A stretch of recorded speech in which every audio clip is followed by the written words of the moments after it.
YS Bharati ప్రత్యక్ష రాజకీయాలలో ఏడాదిలోనే ఓ ప్రకటన వస్తుందా? తన సతీమణికి గ్రౌండ్ ప్రిపేర్ చేస్తున్న జగన్ 2029కి మహిళా ఓటర్లే ప్రధాన లక్ష్యంగా. రాజకీయాల్లో ఎప్పుడు ఏ క్షణం ఏం జరుగుతుందో తెలియదు. రాజకీయాల్లో ఖచ్చితంగా వ్యూహాలుంటాయి. ఈ నేపథ్యంలో ఇవన్నీ రాజకీయ పార్టీలకు వర్తిస్తాయి. ముఖ్యంగా ప్రతిపక్ష పార్టీల్లో అయితే వ్యూహాలు మరిన్ని ఎక్కువగా ఉంటాయి. అధికారంలోకి ఎలా రావాలి, ఏం చేయాలి, ఏం చేస్తే తిరిగి అధికారంలోకి వస్తామని చాలా వ్యూహాలు రచిస్తూ ఉంటారు. ఈ నేపథ్యంలో ఇప్పుడు వైసీపీ కూడా అటువైపు అడుగులు వేస్తుంది. మహిళా ఓటర్లను ఆకర్షించేందుకు ప్రయత్నం చేస్తుంది.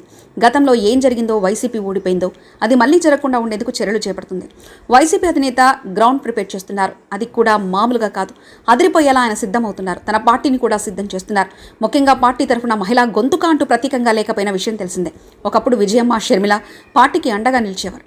వారు బలమైన వాయిస్ వినిపించి మహిళలను పార్టీ వైపు ఆకర్షించే ప్రయత్నం చేశారు.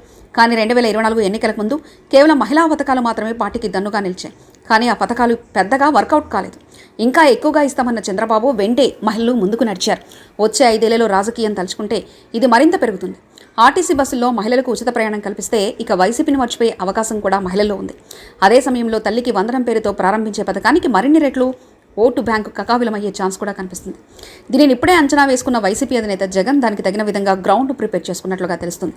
తన సతీమణి వైఎస్ భారతిని రంగంలోకి తీసుకునే అంశంపై గత 4 రోజులుగా ఆయన తీవ్రంగా కసరత్తు చేస్తున్నారు. ఇప్పటివరకు ఆమె ప్రత్యక్ష రాజకీయాల్లో రాలేదు. వచ్చినా కేవలం కడప జిల్లా వరకు మాత్రమే పరిమితమయ్యారు.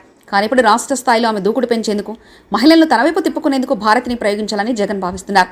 దీనిలో భాగంగా త్వరలోనే భారతి తన రాజకీయం ప్రారంభించే అవకాశం ఉంది. వచ్చే జనవరి లేదా ఈలోగానే ఆమె రాజకీయ ప్రవేశంపై కీలక ప్రకటన రానుందని తెలుస్తుంది.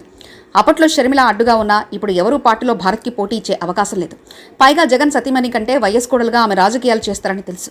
ఇదే జరిగితే వైసీపీకి మరింత పోస్ట్ వస్తుందన్న అంచనాతో జగన్ ఉన్నారు. ఆమె రావడమే కాదు, ప్రారంభమే అదిరిపోయేలా ఉంటుందని తెలుస్తుంది. మరిన్ని కథనాల కోసం సబ్స్క్రైబ్ చేసుకోండి మీ అక్షర శిల్పం.